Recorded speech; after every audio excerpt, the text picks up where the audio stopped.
अस्सलाम वालेकुम बच्चों, क्या हाल चाल आप सबका।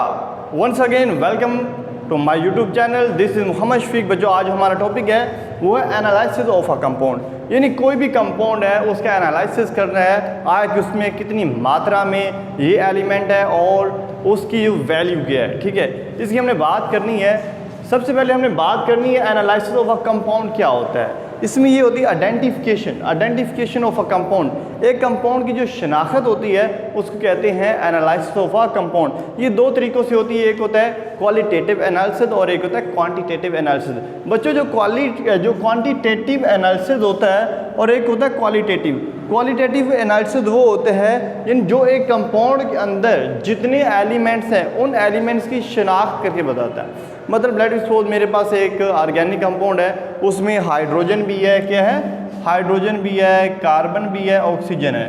ये बताता है इसमें हाइड्रोजन भी है, कार्बन भी है और ऑक्सीजन है। ये होते हैं क्वालिटेटिव, यानी जो डिफरेंट जो एलिमेंट्स होते हैं जो एक कंपाउंड्स के अंदर मौजूद होते हैं उसकी जो डिटर्मिनेशन होती है उसको कहते हैं क्वालिटेटिव एनालिसिस। और उसके बाद जो होता है क्वांटिटेटिव ये होता है ये जो आप हमारे एलिमेंट्स है ये कितनी मात्रा में है, कितनी मिकदार में मौजूद है। ठीक है, message of different elements present in a molecule in a compound. एक कंपाउंड के अंदर जो डिफरेंट एलिमेंट्स हैं वो कितनी मिकदार में मौजूद हैं, वो कितनी परसेंटेज में मौजूद है, उसको कहते हैं क्वांटिटेटिव एनालिसिस।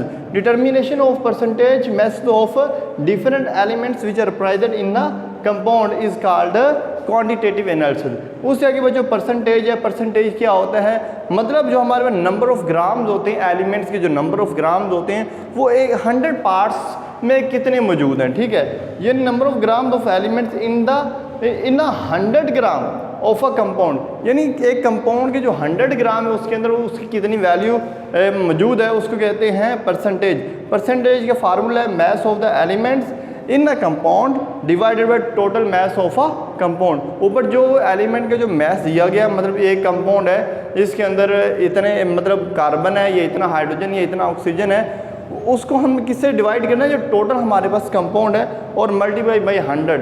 ये क्या होता है परसेंटेज ऑफ अ एलिमेंट। कोई भी हो सकता है, ठीक है, ये फार्मूला मैस भी हो सकता है, आयनिक मैस भी हो सकता है, ठीक है, मॉलिक्यूलर मैस भी हो सकता है। इससे आगे बच्चों हमारे पास है एम्पिरिकल फार्मूला। ये दो तरीक़ों से हम इसको फाइंड आउट कर सकते हैं, एक होता है एम्पिरिकल और एक होता है मॉलिक्यूलर। जो मॉलिक्यूलर फार्मूला उसको हम नेक्स्ट बात करते हैं। अभी जो हमने बात करनी है वो है एम्पिरिकल फार्मूला।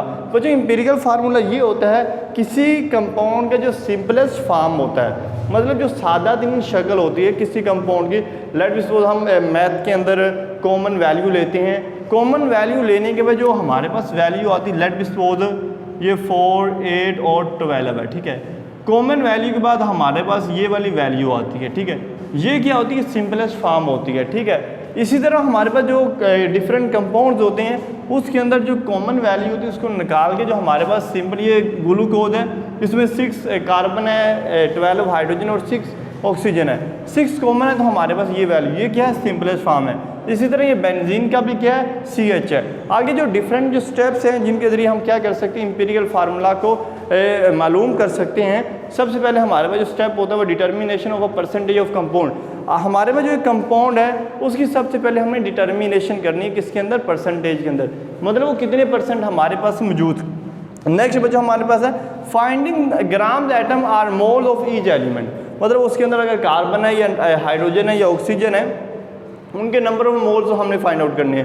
लेट सपोज एक कंपाउंड है उसके अंदर कार्बन हमारे पास कितने हैं, कार्बन की वैल्यू हमारे पास बच्चों है 4.5 ग्राम है। ठीक है, इसके नंबर ऑफ मोल मालूम करने। नंबर ऑफ मोल्स का ये होता है जो गिवन होता है वो ऊपर होता है डिवाइडेड बाय जो कार्बन का जो मोलर मैस होता है वो 12 होता है। ठीक है, इस तरह जो वैल्यू हमारे पास आएगी वो क्या होते हैं, नंबर ऑफ मोल्स होते हैं। ये मैंने फार्मूला भी लिखा हो ऊपर, given mess divided by molar mass या एटॉमिक मैस होता है।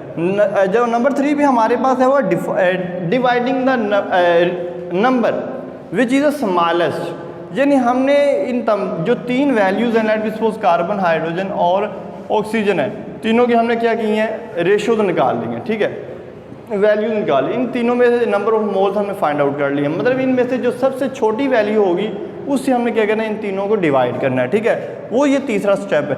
और ये बच्चों देख लें, ये हमारे पास लेट सपोज मेरे पास एक स्कॉर्पिक एसिड के मैं निकालता हूँ तो वो हमारे पास आता है 3.46 और एक 4 है और एक हमारे पास आएगा 3.41 है।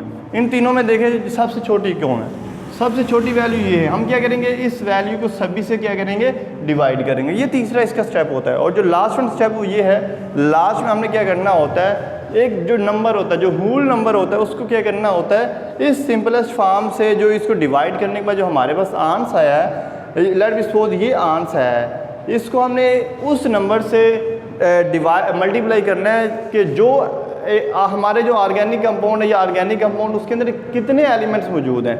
मतलब तीन एलिमेंट्स है ना, ये 3 आइटम्स हैं। हम क्या करेंगे, उसको 3 से, उस रेशियो को 3 से क्या करेंगे, मल्टीप्लाई करेंगे। मल्टीप्लाई करने के बाद हमारे पास ये न्यू वैल्यू आई। मतलब जो पहली वैल्यू वो कार्बन 3 है, हाइड्रोजन हमारे पास 4 है और ऑक्सीजन हमारे पास 3 है। ये बच्चों हमारे पास एक कंपाउंड है जिसको अस्कॉर्बिक एसिड भी कहते हैं, यह एसिड है, ठीक है। तो इस तरह हम क्या कर सकते हैं, इंपीरियल फार्मूला को डिफरेंट स्टेप्स के जरिए भी फाइंड आउट कर सकते हैं। आई होप सो कि बच्चों आपको ये वाला टॉपिक समझा गया होगा। मिलते हैं नेक्स्ट टॉपिक के साथ, तब तक अल्लाह हाफिज़।